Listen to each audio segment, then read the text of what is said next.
I'm going to start with just the opening of the book. I most recently, in the sort of systems transformation approach, I completed a project in Kentucky where we were trying to infuse creative care into 12 rural nursing homes. And these were all pretty solidly Medicaid supported nursing homes in pretty isolated rural areas. And we, over 2 years, took apart the story of Peter Pan in hundreds of creative workshops in collaboration with staff and residents, families, artists that we had assembled a team of, and produced 3 plays inside the nursing homes, inside 3 nursing homes that were open to the public and totally uh, transformed the way their communities saw both the nursing home, the residents, the staff, and themselves, I think. Um, so I start out with a little bit of that. Chapter 1, in which Ruth teaches me what joy looks like. It was opening day. Spirits were incredibly high. I had walked into Morgantown Care and Rehabilitation in Morgantown, Kentucky that Saturday morning to a chorus of exuberant greetings, not what you'd usually expect at a nursing home. Now it was just 2 p.m. Showtime. After 2 weeks of rehearsal and a year of planning, the elders, local actors, volunteers, and staff were about to perform their version of Peter Pan, one in which Wendy is in hospice care in her final phase of growing up.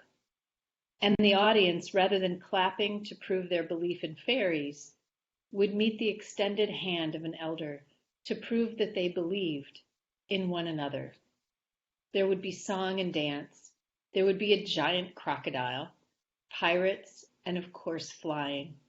These residents, several of whom had not been out of their rooms for months, were about to welcome an audience to see them and their nursing home in a completely new light.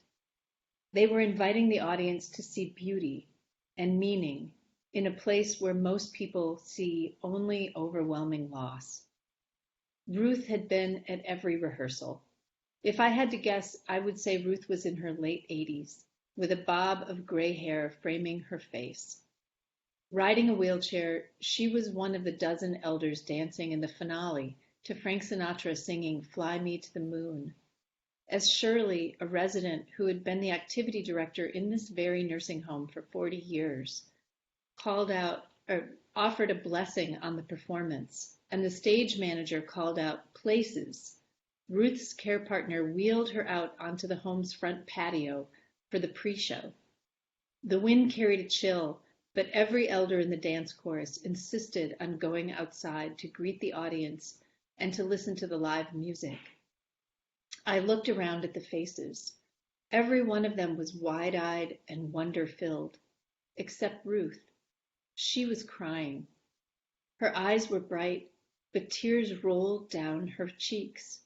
Her mouth was twisted into a half smile, half grimace. I went to her straight away, kneeling down in front of her and taking her hands. Ruth, I whispered, are you okay? She nodded eagerly. Are they happy tears? I asked. Oh, yes, she said with a laugh. Happy, happy tears. Happy tears. There's no better phrase to capture a feeling of joy in a time of tremendous challenge, such as when we create and experience poignant beauty in, say, a time of dementia, or a time of profound physical changes, or a time of powerfully missing people who have gone on before you, or who are too far away or too busy to visit. In my 25 years of bringing the arts to people in late life, almost no one believes me when I first suggest it is possible to feel joy in these moments, or that joy and meaning can coexist in some of the hardest times of our lives, if we are lucky enough to live that long. The power of being invited into creating meaning, of working together to create art that has a lasting legacy, is an elusive thing to explain and describe. But when people feel it, they understand it deeply. I'm fairly confident that in the beginning of their training, the staff and the nursing home in Morgantown didn't believe in that power, nor did the elders or their families. But after the show, I'm sure they sure believed in themselves, in one another, and in the power of the shared creative experience. I didn't always believe either. I didn't even know it was a thing that could be believed in. My journey toward the performance of Wendy's Neverland in a nursing home in Morgantown was a long, slow discovery for me, a gradual accumulation of experiences rather than a lightning strike. I continue to learn every day, especially now as the landscape of time shifts under my own feet, bringing changes to my own family.